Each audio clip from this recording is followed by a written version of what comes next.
वारकरी म्हणजे काय? वारकऱ्याची परिभाषा काय देऊ शकतो? हे वारकरी संप्रदायच आगळा वेगळा संप्रदाय.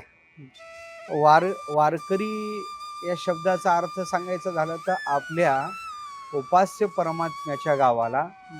अवधानपूर्वक जाणं ही वारी आहे. वाह! येरझार करणं. हां. त्या गावाला देवाच्या गावाला जाणं. जाऊ देवाच्या गावा, हां. देव देईल विसावा. हां. आणि खरं तर हा संप्रदायच असा आहे, त्याच्या साधनेतून याचा परिचय. नामविधान जे वारकरी आहे, हां. हा वारी करणारा संप्रदाय. कधी आपल्या उपास्य देवाच्या गावाला जातो, तर कधी त्या संतांच्या गावाला जातो. म्हणून या संप्रदायात आता ही आषाढी देवाची वारी असेल, हां. तर वद्यवारीला संतांच्या कोणत्या तरी वारीला आपण जातो. आता कार्तिक वद्यवारी भगवान ज्ञानोबाचा समाधी उत्सव आहे. हो. असं प्रत्येक महिन्यात वद्य पक्ष संतांची वारी आहे, शुद्ध पक्षात पंढरीची वारी आहे, परमात्म्याची वारी आहे.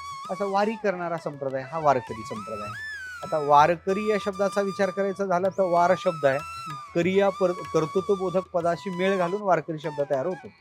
आता या वारकरी शब्दाचे शास्त्रीय भरपूर अर्थ होतील. का येरझार करणं म्हणजे वारी करणं, त्या वार म्हणजे घाव घालणं, आपल्या विकारावर जो घाव घालतो तो वारकरी आहे. हां. त्याच्यानंतर वार शब्दाचा एक अर्थ आहे का दिवस करणं. हां. कोणता दिवस करतो वारकरी? आपल्या उपास्य परमात्म्याचा व्रत करतो, एकादशी दिवस करतो, बरोबर. सोमवार व्रत करतो, एकादशी व्रत सोमवार न करते, कोण त्याची गती होईल नेणे. तर वारी करणं हे वारकऱ्याचं व्रत आहेत, सांगितलेले आहेत. तो वारकरी. या वार या शब्दाचा अर्थ आहे का सुदीन करी ज्ञानी या सुबोधाचा, जो ज्ञानाचा सुदिवस जगात खऱ्या अर्थानं प्रगट करतो, तो वारकरी आहे. हे वारकऱ्याचं आहे. वारकरी आपल्या जवळ जे आहे ते सगळ्याला मुक्त हस्ते देणार आहे वारकरी. पण असं आज हे खरं तर या महाराष्ट्राचा सांस्कृतिक वारसा म्हणजेच वारी आहे. आज खरं महाराष्ट्राचा परिचय खरा पाहायचा झाला तर ते वारीनं आपल्याला लक्षात येतं.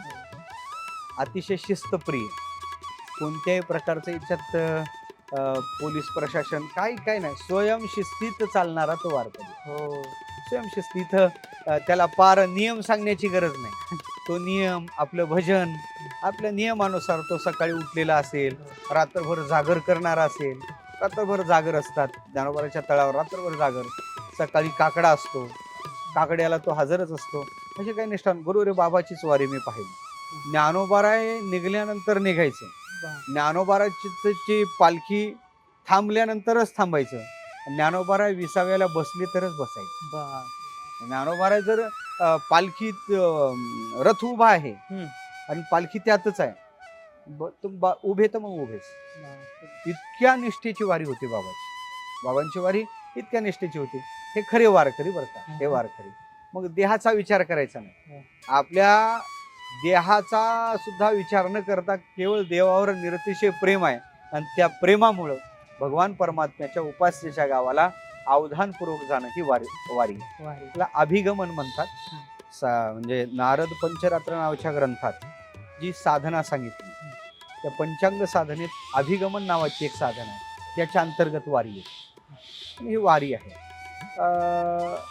त्या वारीची विशेषता अशी आहे, या संतांनी आता काही महिना वारकरी आहेत, ते घरी जातच नाही, त्यांना घर माहीतच नाही. शुद्ध वारीला पंढरपूरला, वद्यवारीला आळंदीला, हे त्यांची वारी ठरलेली. म्हणून असा वारी करणारा संप्रदाय हा खरा वारकरी आहे.